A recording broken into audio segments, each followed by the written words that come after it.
Welcome to Math 20-1 Absolute Value lesson. Let's begin.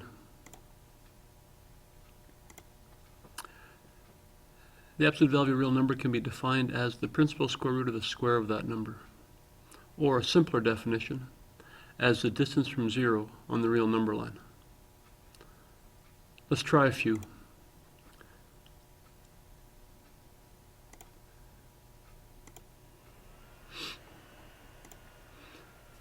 So if we're looking at the absolute value of -8,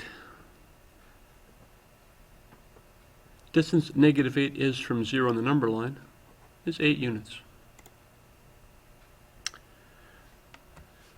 The absolute value brackets act just as normal brackets. So we work inside those normal brackets,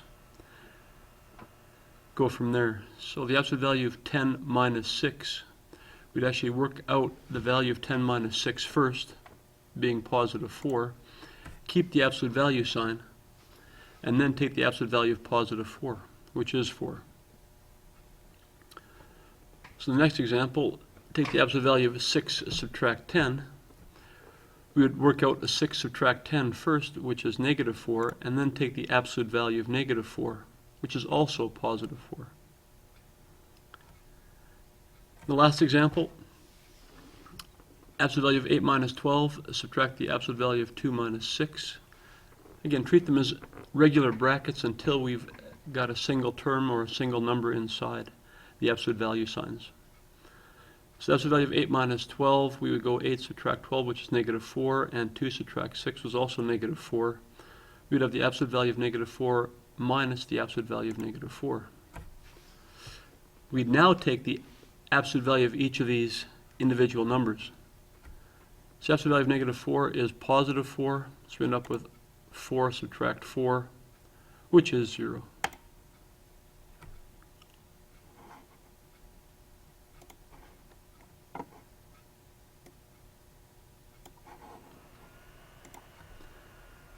All right, let's simplify the following absolute value statements. Thinking a little more complex, but nothing too crazy. So just like we did before, let's simplify inside the absolute value signs. So 100 take away 24, and 28 take away 40. Simplify those two values first. We come up with this new expression. 100 less 24 is 76. 28 less 40 is -12. So the absolute value of 76 minus 2 times the absolute value of -12. So the absolute value of 76 is 76. The absolute value of -12 is positive 12. Leaves us this expression, 76 minus 2 times 12, or 76 minus 24, which is 52. If we go over to the next one, we will want to substitute in the value of -2 everywhere we see the x, and we'll go from there. So step 1, everywhere we see an x in that expression, we're going to substitute the value of -2. So it would look like this. 5 times -2 all squared, add 3 times -2, subtract 8, and then we're going to take the absolute value of all that. So treat it like a normal set of brackets until we get down to a single number inside the absolute value brackets. So -2 squared is 4 times 5 is 20, 3 times -2 is -6, and we've got the -8 at the end. So 20 subtract 6 subtract 8 gives us a single digit. 20 minus 14 is 6. We've got the absolute value of 6, which is indeed 6. Let's try a radical statement, or we call them square roots sometimes. Step 1 in this next expression, we would work inside the brackets as always. So 4 subtract 6 is -2. Keep the square root and keep the exponent 2. We now square the -2, which is positive 4. And we know the square root of positive 4 is indeed 2. Let me just get it for you. There we go. Go to the next one, a little more complex. Work with a radical and with an absolute value. So like we were doing before, work inside the brackets of the radical sign and work inside the absolute value symbol. So 7.6 take away 11.4, keep that value inside the brackets.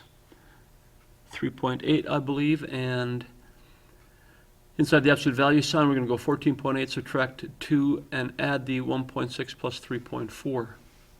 So we add the 1.6 and the 3.4, that gives us 5 times negative 2 gives us minus 10. 14.8 minus 10 underneath that radical sign. Sorry, inside that absolute value sign. So you have the square root of negative 3.8 all squared, and like we said, 14.8 subtract 10. So we could square negative 3.8, and we're going to subtract inside the absolute value sign here. So negative 3.8 squared is 14.44. 14.8 less 10 is 4.8. Obviously, taking the square root of 14.44 will give us positive 3.8. And the absolute value of 4.8 is indeed positive 4.8. Add those together, we get 8.6. Well done. All right. Here's the assignment I'd like you to try for next class. Excellent.